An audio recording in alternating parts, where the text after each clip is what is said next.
New concerns as the nation prepares for the presidential inauguration. The Defense Department is worried about an insider attack and will be vetting National Guard troops. Meanwhile, state capitals are preparing for possible threats from violent extremists. CBS 2's David Begnaud has more.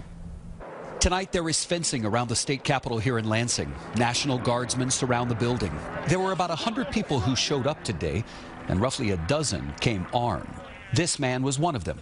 He said he represents the Boogaloo Boys of Michigan, and he didn't want to tell us his name. What's the purpose of coming armed? It's just a thing.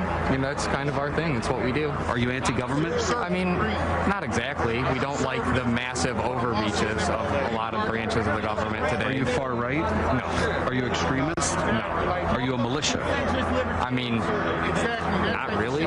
We're just kind of loose. Everybody's got their own ideals. Michigan's capital has experienced armed protests before. Back in April, armed demonstrators went inside the Capitol. Then in October, state and federal officials say they foiled a militia plot to kidnap the governor, Gretchen Whitmer. A new CBS News poll out today finds that more than 70% of those surveyed think the U.S. democracy is threatened, and a majority of people expect political violence to increase. We are seeing an extensive amount of concerning online chatter, because one of the real challenges in this space is trying to distinguish what's aspirational versus what's intentional. Aspirational or not, capitals from coast to coast have tightened security after social media chatter claimed that state houses were targets.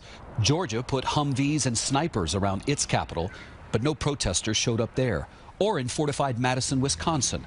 Only a small group showed up in Austin, Texas, and they came armed. Today was nothing like the insurrection of January 6th in the nation's capital. There is newly released video taken by a journalist for the New Yorker magazine, which shows the pro-Trump mob inside the Senate on the day of the siege. While we're here, we might as well set up a government. They rummaged. They prayed. Others photographed government documents. I think Cruz would want us to do this, so. Yeah. We love you and we thank you. In Christ's holy name we pray. Michigan is one of the states which has canceled its upcoming legislative session scheduled for next week.